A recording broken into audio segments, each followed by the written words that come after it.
అందరికీ good morning. Welcome back to our channel MNB Vihas. కొన్నిసార్లు మనం బిజీగా జీవితంలో చిన్న చిన్న సన్నివేశాలని మిస్ అయిపోతూ ఉంటాం కదా. కానీ ఈరోజు నేను కాసేపు ఆగి ఆ ఆనందాన్ని ఆ అందాన్ని ఆస్వాదించడానికి మేడ మీదకి వచ్చి అప్పుడప్పుడే ఉదయిస్తున్న సూర్యుని కిరణాలని చూస్తూ చాలా హ్యాపీగా గడిపాను. ఇలాంటి ఉదయం మనకి శక్తిని ఇస్తూ ప్రశాంతతను కూడా ఇస్తుంది.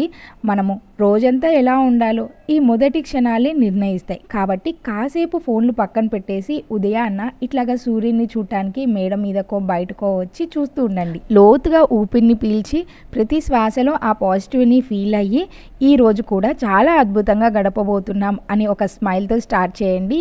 ఈ రోజంతా చాలా హ్యాపీగా ఉంటారు. మరి మీలో ఎంతమంది ఉన్నారు ఇట్లా ఎర్లీ మార్నింగ్ వ్యూస్ని ఇష్టపడే వాళ్ళు? సో ఈ కమెంట్స్లో షేర్ చేయండి. మీకు ఎర్లీ మార్నింగ్స్ ఎంత ప్లెజెంట్గా అనిపిస్తుందో. మొదటిగా కొంచెం సైలెంట్గా ఉంటుంది, కానీ కాసేపటికి ఆ నిశ్శబ్దం మెల్లగా ఒక రన్నింగ్ రేస్ లాగా మారిపోతుంది అనమాట. పిల్లల్ని స్కూల్కి రెడీ చేయడం, బ్రేక్ఫాస్ట్ రెడీ చేయడం, ఇంట్లో వాళ్ళని పనికి పంపించడం, ఇదే మొదటి రౌండ్. ఇంకా తర్వాత వంటగదిలోకి రావటం, మధ్యాహ్నం భోజనం తయారు చేయటం, వస్తువులు సర్దటం, ఇంటి పని చేయటం. కొన్నిసార్లు అనిపిస్తుంది ఒక రోజైనా కానీ కూర్చొని హాయిగా గడుపుతాం. వెంటనే గుర్తొస్తుంది ఒక డోర్ బెల్ లాగా ఇంట్లో పనులు ఆగవు, కానీ ఆ క్రమంలోనే మనము ఎన్నో స్మైల్స్, చిన్న చిన్న ఆనందాలని పొందుతూ ఉంటాం కదా. చిన్నపిల్లల నవ్వులు, ఇంట్లో ఉండే ఆ పనులు, ఆ హడావుడి, ఇవన్నీ మన జీవితంలో ఒక అందమైన క్షణాలు. ఇంకా సాయంత్రం వచ్చేసరికి అలసిపోయిన కుటుంబాన్ని అందరినీ కొంచెం టైంని కేటాయించడానికి అందరం హ్యాపీగా కూర్చొని నిండుగా మాట్లాడుకుంటూ ఇవి కదా అనిపిస్తుంది అనమాట. జీవితము ఒక ప్రేమతో కూడిన అందమైన రోజు, అందమైన ఒక జీవితం అని అనిపిస్తూ ఉంటుంది. అందుకే నేను ఎప్పుడు కూడా అనుకుంటూ ఉంటాను, హౌస్ వైఫ్ అంటే కేవలం ఇంటి పనులే కాదు, అది ఒక ప్రేమతో కూడిన ఒక చిన్న ప్రపంచం అని. మరి మీలో ఎంతమంది ఈ పాయింట్ కోటేస్తారు? నాకు మార్నింగ్ ఇట్లా ఇల్లు తుడిచిన తర్వాత ఇంటిని చూడటం చాలా హాయిగా అనిపిస్తూ ఉంటుంది. పిల్లలు లేవకముందే ఇట్లాగా ఇంటిని శుభ్రం చేసేస్తాను. బయట వ్యూ ఇలా ఉంటుంది. సో ఇంకా ఈ రోజైతే పన్విత్కి హాలిడే. అంటే ఎవరో తెలియదు కదా, ఈడే నా పెద్ద కొడుకు, లెటర్ ఇంట్రడ్యూస్. వాడు యూకేజీ చదువుతున్నాడు అనమాట.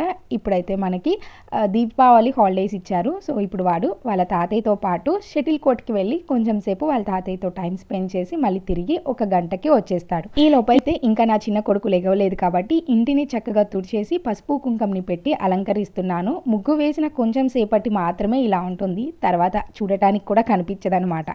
ఈ లోపైతే అత్తయ్య మంచిగా శుభ్రంగా స్నానం చేసేసి పూజనైతే చేస్తున్నారు. ప్రతిరోజు ఇంట్లో పూజ చేస్తూ ఉంటాం కాబట్టి ఇంటిని శుభ్రంగా క్లీన్ చేయటం అనేది మాకు అలవాటైపోయింది. అది మాకు పెద్ద పనిలాగా అనిపించదు. పూజ అంతా అయిపోయిన తర్వాత దేవుడి గదిని చూస్తే ఇంత అందంగా ఉంటుంది. నేను జస్ట్ ఇంకా బాగా చేయలేదు కాబట్టి జస్ట్ వీడియో అయితే తీస్తున్నాను. లేదు అంటే చక్కగా వెళ్ళి నమస్కారం చేస్తూ ఉండేదాన్ని అనమాట. అత్తయ్య అయితే ప్రతిరోజు ఇట్లాగా పూజ చేయడం తనకి చాలా ఇష్టమైన పని. రోజు లేవగానే చక్కగా బాత్ చేసి ఇట్లాగా పూజనైతే చేస్తూ ఉంటారు. ఆ పూజతోనే మాకు డే అంతా చాలా పాజిటివ్గా అనిపిస్తూ ఉంటుంది. ఇంక ఇంటిని శుభ్రం చేసాం, అందరం ఫ్రెష్గా తయారైపోయాం కాబట్టి బ్రేక్ఫాస్ట్ అయితే చేస్తున్నాను. ఈలోపు నా చిన్న కొడుకు లేస్తే వాడిని కూడా బ్రష్ చేశాను. బ్రష్ చేపించి బాగా చేపిస్తే పిల్లలు కూడా హ్యాపీగా తిరుగుతూ ఆడుకుంటూ ఉంటారు. మా వారికి ఆఫీస్ టైం అవుతుంది కాబట్టి దోశలు వేసి తనకి పెట్టేస్తే తను చక్కగా తినేస్తూ ఉంటారు.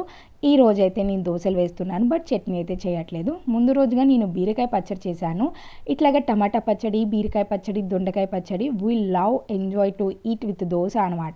ఇదిగోండి నా చిన్న కొడుకు వీడియో అనమాట. ఇంతకుముందు వీడియోస్ ఫాలో అవుతున్న వాళ్ళకైతే తెలిసే ఉంటుంది. వీడు నా చిన్న కొడుకు. చాలా క్యూట్గా ఇప్పుడిప్పుడే మాటలు వస్తూ ఉన్నాయి, చాలా మంచిగా మాట్లాడుతూ ఉన్నాడు. మీకు ఇంట్రెస్ట్ ఉంటే చెప్పండి, తన వీడియోస్ యాడ్ చేయడానికి ట్రై చేస్తాను. సో ఇప్పుడు వీడు మంచిగా తయారైపోయాడు కాబట్టి పెద్ద కొడుకు రాగానే నేను కూడా బాగా చేస్తా మమ్మీ, నేను ఏ షర్ట్ వేసుకోవాలి అని అడుగుతున్నాడు. వాడికి హాలిడే టైంలో మంచి డ్రెస్ వేసుకొని అందంగా తయారయ్యి హ్యాపీగా ఆడుకోవటం అనేది నాకులాగా ఉన్న ఒక చిన్న హ్యాబిట్. నేను కూడా ఎప్పుడు కూడా మంచిగా డ్రెస్సింగ్ మంచిగా వేసుకొని ఇంట్లో ప్లెజెంట్గా టైం స్పెండ్ చేయడానికి చాలా ఇష్టపడుతూ ఉంటాను. సో పెళ్ళి అయిన తర్వాత మన ప్రియారిటీస్ అన్నీ మారిపోతూ ఉంటాయి కాబట్టి కంఫర్ట్ వేర్ మస్ట్గా ఇష్టపడుతున్నా అనమాట. సో ఈరోజైతే చాలా హెక్టిక్గా ఉందండి. ఎందుకంటే దీపావళి వస్తుంది కాబట్టి క్లీనింగ్ పనులన్నీ పెట్టుకున్నాము. ఇంకా మధ్యలో షూట్ చేయలేదు కాబట్టి డైరెక్ట్గా నేను కుకింగ్ స్టార్ట్ చేసేసాను. కుకింగ్ ఈరోజు నా కోసం అయితే బ్రౌన్ రైస్ కుక్ చేసుకున్నాను, రసం అలాగే పొటాటో ఫ్రై చేశాను. మధ్యలో ఇట్లాగా మా ఇంటి దగ్గర స్వీట్ కార్న్ అమ్మటానికి వస్తే తీసుకున్నాను. 50 రూపీస్కి 5 ఇచ్చారనమాట. కొంచెం నార్మల్ రైస్ కూడా కుక్ చేసి ఫస్ట్ పిల్లలకి పెట్టేస్తున్నాను అండ్ దెన్ నేను తింటున్నాను అనమాట. బ్రౌన్ రైస్ నేను కొంచెం weight loss weight loss challenge start చేద్దాము అని స్టార్ట్ చేశాను. లెట్స్ సీ అది ఎంతవరకు వెళ్తుంది. ఎందుకంటే ఇంతకుముందు చాలా బ్రేక్స్ పడ్డాయి. ముందు రోజు మిగిలిపోయిన అన్నం వేస్ట్ అయిపోతుంది అని ఈరోజు చాలా ఇష్టమైన కూర, భోజనాలకి వెళ్ళాము, స్వీట్స్ వచ్చాయి, ఇలాగ చాలా కారణాలతో చాలాసార్లు బ్రేక్ చేసేసాను. ఈసారి కొంచెం స్ట్రాంగ్గా డిసైడ్ అయ్యాను. చూద్దాం ఎంతవరకు సాగుతుందో ఇది కూడా. ఇదిగోండి ఈరోజైతే కిచెన్లో పనులన్నీ ఇలాగా స్టార్ట్ చేశాను అనమాట. ముందైతే ఉన్న గ్రాసరీస్ అన్నీ ఖాళీ చేసి షింక్లో వేసేసి ఒక్కొక్క షెల్ఫ్ క్లీన్ చేస్తూ వచ్చాను. ముందే అన్నీ తీసి మీద వేసుకొని తలకాయ నొప్పి కన్నా కానీ ఒక్కొక్క షెల్ఫ్ క్లీన్ చేస్తూ నీట్గా అరేంజ్ చేసుకోవటం అనేది నాకు ఈజీ పని అనిపిస్తూ ఉంటుంది. మధ్యలో కొన్ని సరుకులు సగ్గుబియ్యం, అలాగే ఇవి వచ్చేసి అలసందలు అంటారు, కొంచెం కొంచెమే ఉంటే ఈవినింగ్ స్నాక్స్గా ఉంటాయి అనేసి నానవేశాను. అవి నానుతూ ఉంటే మన పనులు మనం చూసుకోవచ్చు. ఇలాగ అన్నీ మెస్సీ అయిపోయినాయి అనమాట. ఒక్కొక్క షెల్ఫ్ని నీట్గా సర్దుతూ వచ్చాను. ఎక్కువ వీడియో తీయలేకపోయాను, ఎందుకంటే వీడియో తీస్తూ పనులు చేయాలంటే చాలా లేట్ అయిపోతుంది. చిన్నపిల్లలు ఉన్నారు కాబట్టి మధ్య మధ్యలో వాళ్ళకి అన్నం పెట్టుకుంటూ వాళ్ళని చూసుకుంటూ స్నానం చేపిస్తూ చాలా లేట్ అయిపోతుంది. ముందు గ్రాసరీస్ ఉన్న ప్లాస్టిక్ సామాన్ అంతా కూడా నీట్గా క్లీన్ చేసి పక్కన పెట్టాను. అవి ఆరిపోతే మిగతా సరుకులన్నీ వాటిలో వేసేసి మిగతాయి క్లీన్ చేద్దాము అనేసి అవి క్లీన్ చేస్తూ కొంచెం ఈవినింగ్ 4-5 అట్లా అయింది. ఇంకా ఆ తర్వాత ఫిష్ ట్యాంక్ని నీట్గా క్లీన్ చేసి అండ్ దెన్ ఇక్కడ ఉన్న బెడ్షీట్లు, షెల్ఫ్కి ఉన్న కిటికీలకి ఉన్న ఆ ఆ కర్టన్స్ అవన్నీ తీసేసి క్లీన్ చేసేసరికల్లా ఈరోజు నా పని అయిపోయినట్లుగానే ఉందన్నమాట. ఇంకా ఈవినింగ్ కొంచెం టైం దొరికింది అనేసి గడపలకి కొంచెం ఫెస్టివల్ వస్తుంది కదా, ఆ ఫెస్టివ్ మూడ్ ఉండటానికి నేనైతే కొంచెం గడపలకి పసుపు రాద్దాము, పసుపు పెయింటింగ్ వేద్దాము ఎల్లో కలర్ది అని అనుకున్నాను. ఇప్పుడే పనులన్నీ ఒక కొలిక్కి వచ్చాయి కాబట్టి మళ్ళీ ఇంకొకసారి ఫ్రెష్ అయిపోయాను. మార్నింగ్ అంతా డస్ట్లోనే ఉన్నాం కాబట్టి అనేసి చక్కగా ఇప్పుడైతే నేను ఎల్లో కలర్ పెయింట్ తీసుకొని ఈ బ్రషెస్, పెయింట్స్ మా వారికి చెప్తే మంచిగా తెచ్చి పెట్టారు. ఇంకా వాటిని ఇప్పుడు వేస్తున్నా అనమాట. ఇది yellow colour, green and red. White colour already ఇంట్లో ఉండిందనమాట. ఇంకెందుకు అది తీసుకోవటం అని వద్దని చెప్పేశాను. ఇంకా ఈ కలర్స్తో ఈరోజు మనమైతే వేద్దాము. నాకేమీ పెద్దగా డిజైన్స్ రావు, వచ్చిన వాటిని సింపుల్గా వేస్తాను. ఇన్ కేస్ ఇంట్లో వాళ్ళకి నచ్చితే ఉంచుతారు, ఆరెల్స్ కొంచెం టైం తీసుకొని వాటికి కూడా పెయింటింగ్ వేయించేస్తాను. ఇదిగోండి ఇంకా ఇప్పుడైతే మనం పెయింట్ వేద్దాము. నేను వేస్తుంటే ఊరికనే ఉంటారా పిల్లలు? అస్సలు ఉండరు. ముందు పెద్ద కొడుకు వచ్చేస్తాడు, వెంటనే వెనకాలే తోకలాగా చిన్న కొడుకు వచ్చేస్తారు. నేను చేసే పనికి అది 5 మినిట్స్లో అయిపోతే నియర్లీ ఒక 15 to 20 మినిట్స్ లేటే అవుతుంది, ఎందుకంటే పిల్లలతో ఉన్నాను కాబట్టి. చూసారా నేను వచ్చి కూర్చోగానే నా వెనకాల వచ్చేసి ఎలా కూర్చున్నారో. ఇంకా వాళ్ళతో మనము అరిచి గొడవ పెట్టి వెళ్ళండి అని చెప్పినా కానీ వెళ్ళరు కాబట్టి వాళ్ళతోనే కూర్చొని సరదాగా మనకు కావాల్సిన చిన్న చిన్న వస్తువులు చెప్తే తీసుకురావడానికి పెద్ద కొడుకు ఇప్పుడు రెడీ అయిపోయాడు అనమాట. సో ఇంకా చెప్పగానే వెళ్ళి తడి క్లాత్ ఒకటి తెచ్చాడు. ఇంకా నేనైతే దండం పెట్టుకొని స్టార్ట్ చేస్తున్నాను, ఎందుకంటే ఇలాంటి పనులు మనం ఫస్ట్ టైం చేస్తున్నాం, అందులోనూ గడప కాబట్టి మనం చాలా పవిత్రంగా పూజిస్తూ ఉంటాం. మంచిగా రావాలి అని అనుకుంటూ ఇట్లాగా ఎల్లో కలర్ పెయింట్ వేస్తున్నాను. నాకు చాలా పెద్ద డౌట్, మనం సక్సెస్ఫుల్గా చేయలేమో అని చిన్న డౌట్తోనే నేను స్టార్ట్ చేశాను. చూద్దాం, ఇంకా ఈ వాయిస్ ఓవర్ ఇచ్చేటప్పటికి కూడా నేను ఇంకా వేయలేదనమాట. చూద్దాం ఎంతవరకు అది సక్సెస్ అవుతుంది అనేసి. మంచిగా ఇప్పుడు వీటికి ఎల్లో కలర్ వేసేసి వదిలేశాను. కొంచెం వేసిన తర్వాత అనిపించింది ఇది ఇట్లాగే ఎల్లో కలర్లో వదిలేస్తే మనకి నచ్చినట్లుగా ముగ్గు వేసుకొని పసుపు కుంకుమ పెట్టుకోవచ్చు కదా, అట్లా కూడా బాగుంటుంది అని. చూద్దాం ఇది ఎంతవరకు అవుతుందో. సో ఉన్న 3 గడపలకి మంచిగా వేసేసాను అనమాట. ఇంకా ఇప్పుడు ఇంకొంచెం టైం ఉంది, 8 అట్లా అయిందనమాట. ఇప్పుడు బయటికి వెళ్ళి పిల్లలు ఉన్నారు కాబట్టి వాళ్ళకి నచ్చిన క్రాకర్స్, అలాగే పూజ కోసం కావాల్సిన పూలు, దీపాలు ఇవన్నీ తెద్దాము అని ఇప్పుడు అయితే బయటికి వెళ్తున్నాము. సో బయట చూసారా క్లైమేట్ ఎంత బాగుందో. ఇట్లాంటి క్లైమేట్స్ నాకు చాలా ప్లెజెంట్గా, చాలా హ్యాపీగా అనిపిస్తూ ఉంటుందన్నమాట.